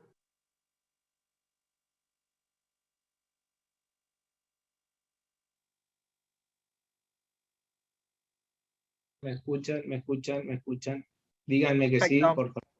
Ahí estamos, bueno, seguía. El cuadro comparativo de la prepandemia, pandemia y pospandemia. Antes de la pandemia no teníamos ningún tipo de expediente electrónico en el marco de la pandemia. Teníamos sistemas biométricos que controlaban el ingreso y el egreso de los empleados públicos, generando obligación en el caso de que no cumplieran sus horarios. Teníamos licencias acotadas, sin contar las que tenemos hoy, obviamente, en el marco de la pandemia. ¿Qué es lo que va a quedar, efectivamente, después de esto? Va a quedar, sí, un marco de teletrabajo, donde la administración pública, en una oportunidad casi única, va a poder disponer de recursos humanos en sus casas, en sus trabajos, para poder potenciar. Ustedes sabrán, los que fueron en la administración pública, trabajaron en la administración pública, están en la administración pública, que hay muchas veces que hay oficinas donde no hay ni siquiera máquinas. Entonces, es muy, muy, muy efectivo también que hay gente que puede llegar a seguir desempeñando este trabajo en el marco del teletrabajo y poder seguir cumpliendo sus funciones y avanzando en el marco de las necesidades esenciales. Bueno, dentro de esto entonces yo les dije que van a tener que ser previstos normativas efectivas para poder cumplir con el teletrabajo, porque hoy por hoy no está regulada. La ley nacional establece efectivamente algo que ustedes van a entender que es así, que creo que es una de las cosas más importantes que lucharon los gremios, que es el tema de la jornada laboral y el derecho a desconectarse. Eso es algo muy importante que va a tener que ser previsto porque es muy difícil cumplir las tareas en un horario en el cual nosotros, o los que hemos sido funcionarios o son funcionarios, tenemos el WhatsApp permanentemente prendido, el mail permanentemente prendido, nos levantamos viendo grupos de trabajo, nos acostamos viendo grupos de trabajo, y ya estamos directamente acreditados nuestro famoso síndrome del quemado en todas nuestras perspectivas. Si nosotros nos ponemos a ver, particularmente lo que dice la Organización Mundial de la Salud, este síndrome de burnout, van a ver que se dan en todos los aspectos. La Organización Mundial de la Salud tiene establecido que este síndrome tiene una primera etapa de agotamiento emocional. Sumado al cuadro de pandemia que tenemos, estamos por demás agravados en el agotamiento emocional que puede tener, y particularmente el empleado público.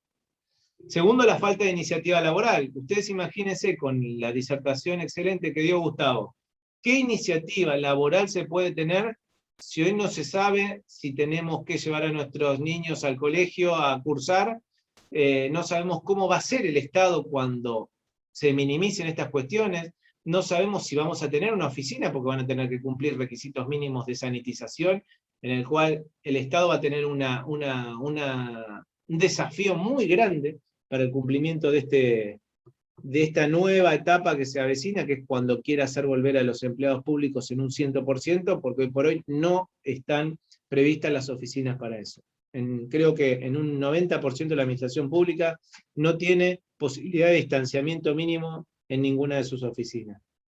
Y la tercera etapa de este famoso síndrome de burnout es la despersonalización y el maltrato.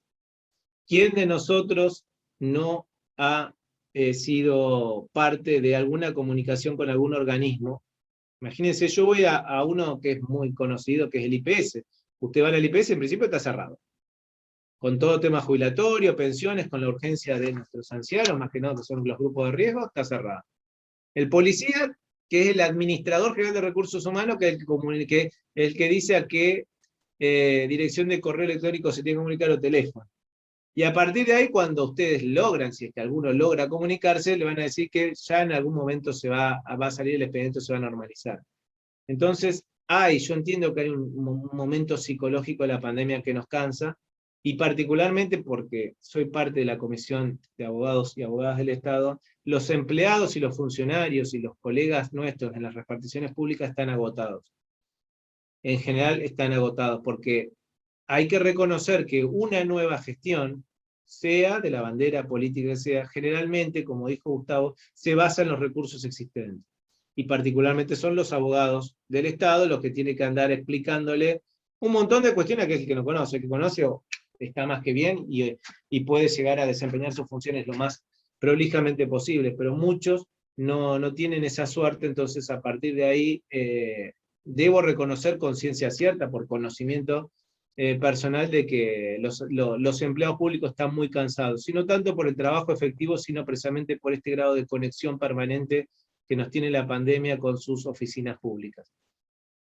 No lo voy a hacer muy largo, sino precisamente le quería dar un marco. Lo que sí le voy a decir, que es lo que nos interesa efectivamente a nosotros los abogados, que son las responsabilidades que pueden llegar a generar esto, como les dije, la responsabilidad en el tema de los cansancios, de los síndromes, el tema de la responsabilidad que muchos organismos no cumplimentan o no cumplen, el tema de la licencia por grupo de riesgo o por tener alguna patología preexistente, poniendo en riesgo a sus empleados, que puede generar algún tipo de responsabilidad, sobre todo si hay algún encargado de oficina de recursos humanos que lo sepa, sobre todo para saber con qué lidiar.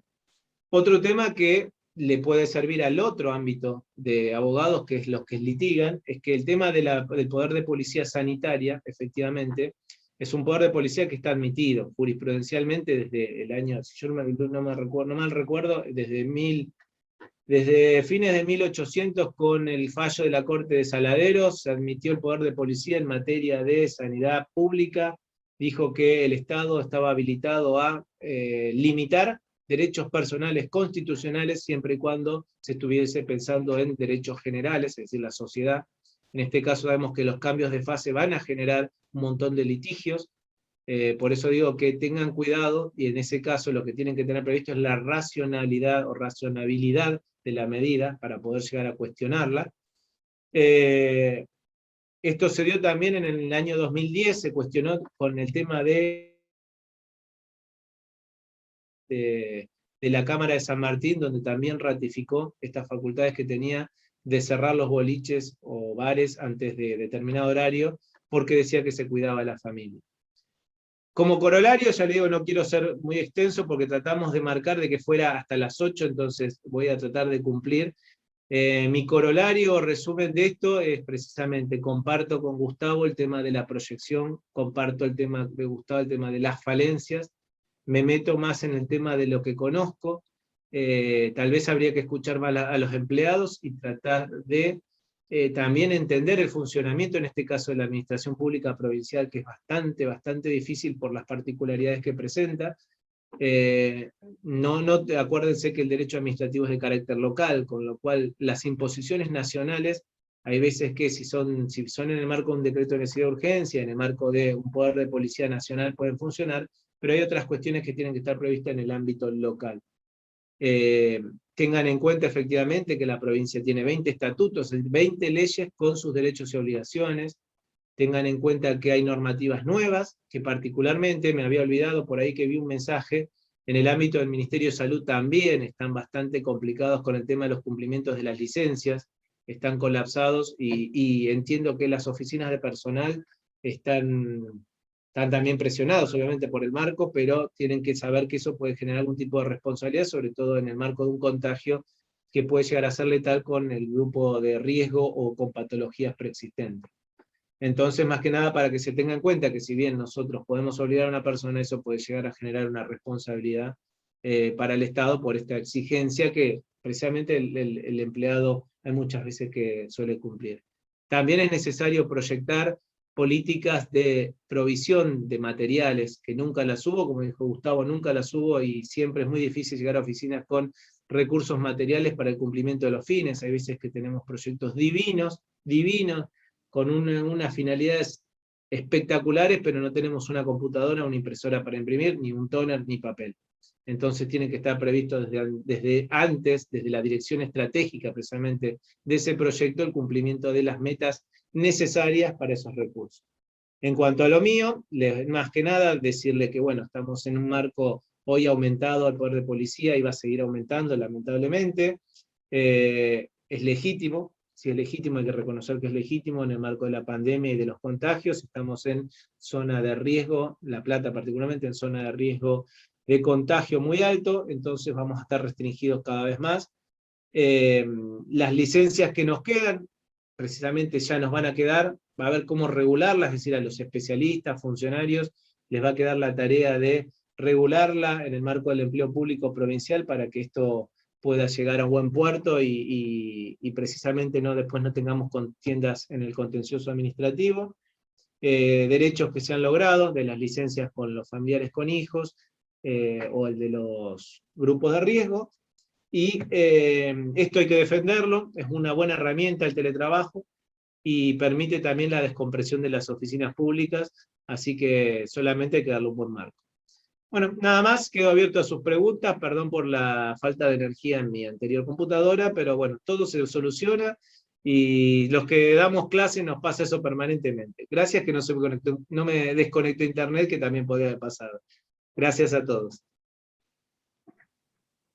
Bueno, Juan, muchísimas gracias. La verdad, hermoso lo que nos planteaste, y creo que, bueno, un poco tomé en general algunas expresiones, muchas son, como lo dije al inicio, más emociones o cuestiones que nos suceden a todos en el día a día.